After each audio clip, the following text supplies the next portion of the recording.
মুহূর্তে top news. অবশ্যই সংসদের দিকে আমাদের নজর রাখতেই হবে, কারণ আজ সংসদে বড় দিন। প্রশ্ন ফাঁস রোধে বিল নিয়ে আলোচনা, নিট বিতর্কে আজও সরগরম হতে পারে সংসদ। সরাসরি কথা বলবো, মৈত্রেয়ী আমার সঙ্গে কথা বলবো।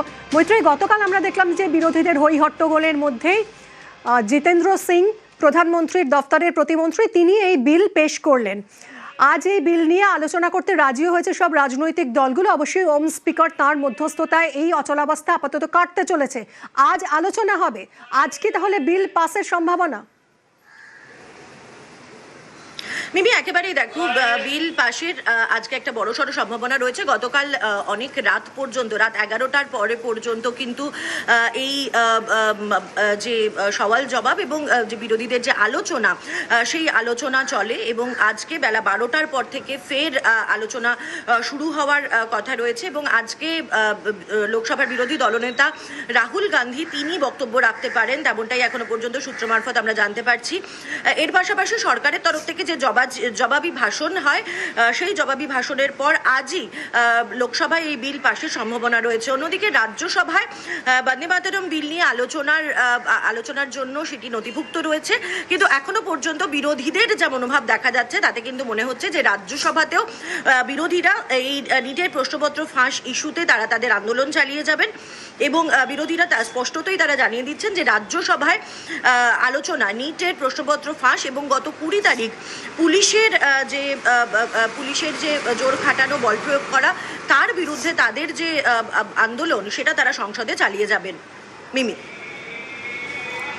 ধন্যবাদ মৈত্রেয়ী। নজর আজ অবশ্যই সংসদে, কারণ আজও বড় দিন। প্রশ্ন ফাঁস প্রতিরোধে বিল নিয়ে আলোচনা, নিট বিতর্কে আজও সরগরম হতে পারে সংসদ।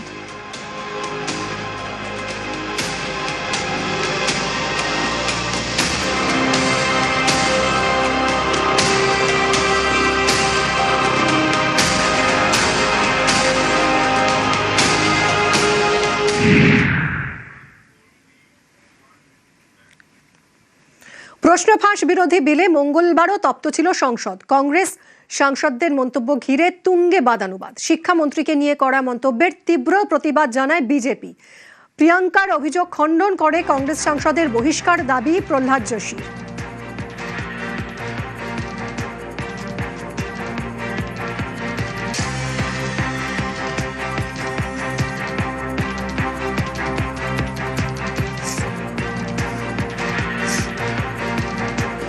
प्रधानमंत्री महोदय जी ने नया शिक्षा मंत्री चुना।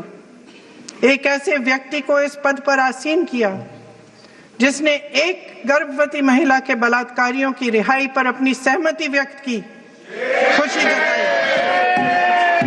देश की करोड़ों लड़कियों को प्रधानमंत्री जी ने क्या संदेश दिया? सर, अखबारों में है। अखबार में नहीं, मेरा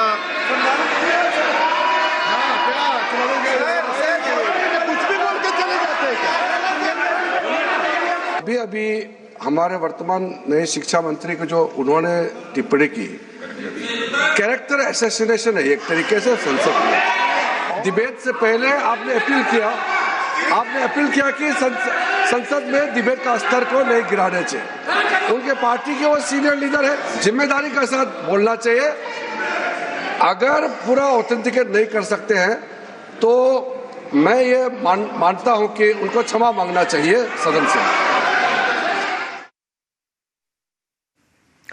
এরপরে তীব্র প্রতিবাদে সরব হন শিক্ষামন্ত্রী।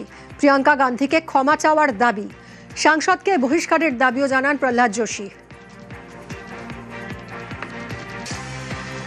प्रियंका जी को ऑथेंटिकेट करना चाहिए और जो मिस इन्फॉर्मेशन कर रहे हैं, नहीं तो मिस इन्फॉर्मेशन के लिए कार्रवाई करना चाहिए। सर, ये क्या कुछ भी बोल के चल सकते हैं क्या? और procedure for the minister the correcting the mistake 114 में अगर वो आपने जो रूल का जिक्र किया 353 में, मुझे कोई नोटिस नहीं दिया है, मैं इधर प्रेजेंट हूँ और मैंने ऐसा कैसे बिना ऑथेंटिकेशन बोल सकते हैं मुझे बिना नोटिस दिए हुए? इसलिए मैं इसको खंडन करता हूँ और उसको एक्सपेल करना चाहिए और उनको माफी मांगना चाहिए। বোনকে সমর্থন বিরোধী দলনেতা রাহুল গান্ধীর, শিক্ষামন্ত্রীকে তীব্র আক্রমণ কংগ্রেস সাংসদের। Who, after all these young people were protesting about the education system, And so many girls, and so many girls are protesting, they've been beaten, they've been thrashed. The BJP puts a man who is a defender of rapists. That's the most filthy type of man. There can be no filthier man than somebody who says that rapists need protection. That is the education minister of India today. It's strange. It's a strange reaction from the Prime Minister that there are so many people in his cabinet. He could have chosen any one of them. But he chooses a person who protects rapists. It's quite amazing.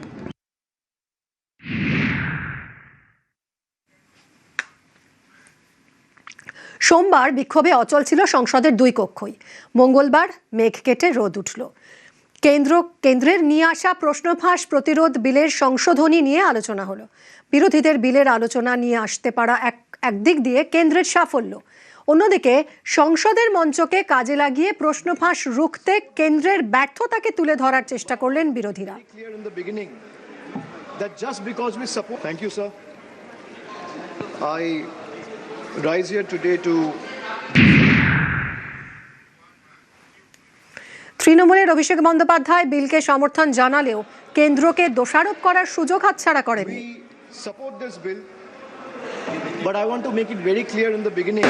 We support this bill, but support for this bill cannot be a substitute for accountability.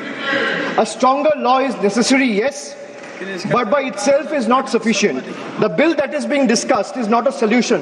Rather, this bill is an admission. It is an admission that the NDA and the BJP government have failed. It failed to protect examinations. After the failure exploded across the country, it wants Parliament to believe that increasing punishment will erase 12 years of incompetence. Well, it will not. So paper leak after leak, exam cancellation after exam cancellation, student pushed into depression. Paper leaks in today's India has become a pattern. It has become a system. And when the same failure repeats itself year after year, it ceases to be an incident or an accident. It becomes a system. The government is so competent, then why can't it secure a sealed question paper? You say you can monitor satellites. The government say it can track missiles. The government say it can defend cyberspace. Yet somehow, sir, confidential examination papers seem to be travel faster than the government can detect them. If a question paper requires the level of protection normally reserved for matters of national security, what does that tell us about the examination system? It tells us that the problem is no longer the paper. The problem is government's inability to protect it. অভিষেক বন্দ্যোপাধ্যায়ের কথা শুনে কে বলবে পশ্চিমবঙ্গে তার দলের সরকার শিক্ষায় নিয়োগ দুর্নীতিতে ক্ষমতাচ্যুত হয়েছে? সাদা ওএমআর শিট জমা দিয়ে চাকরি পাওয়ার ঘটনা ঘটেছে এ রাজ্যে। কংগ্রেসের গৌরব গগৈও বিল নিয়ে বলতে গিয়ে কেন্দ্রের সমালোচনা করার সুযোগের সদ্ব্যবহার করেছেন। ये सिर्फ एक दिखावा का बिल है। आज से 2 साल पहले ये बिल लाया गया था, public examinations prevention of unfair act 2024। उस समय में भी ये नीट के 2024 के परीक्षा को लेकर पूरे देश भर में लोगों के मन में व्यापक चिंता थी। उस समय में भी सरकार ने इस बिल का इंट्रोडक्शन करते हुए ये कहा कि ये बहुत ही एक ऐतिहासिक कदम है और इससे शिक्षा विभाग सुधरेगा और इससे परीक्षा में जो पेपर लीक होते हैं अब नहीं होगा, अब किसी का साहस नहीं होगा। तो जो 2024 के नीट यूजी जो चार्जशीट हुए थे, 45 में से 44 को बेल मिल चुका है। जो मूल व्यक्ति है संजीव मुखिया, 11 महीने तक वो फरार था। अप्रैल 2025 में वो फाइनली उसका गिरफ्तार हुआ और फिर उसको बेल मिल गया। 6/2025 एक दूसरे व्यक्ति रंजीत कुमार बरुआ जो करियर एकेडमी एजुकेशन ट्रस्ट के चेयरमैन है, वो बेल। एक अमित कुमार सिंह जो पेपर सॉल्वर के गैंग में था, उसको मई 7, 2025 को उसको बेल। एक पंकज कुमार जो कैंडिडेट्स को वो सारे कागज लीक करता था मोबाइल फोन के द्वारा, मई 15, 2025 उसको बेल। राकेश, जिसका ये आरोप था कि उसने प्रश्न कागज को उसने उसकी चोरी की, उसको बेल। तो ये कानून उस समय भी विफल था और ये कानून जिस मंशा से आज ला रही है आज भी ये विफल होगा। ये कानून आपकी विफलता का स्मारक है। বিলের পক্ষে বলতে উঠে কেন্দ্রীয় মন্ত্রী অবিজেপি শাসিত কোন রাজ্যে কবে কি পরীক্ষা দুর্নীতি হয়েছে কৌশলে তার ফিরিস্তি দেন।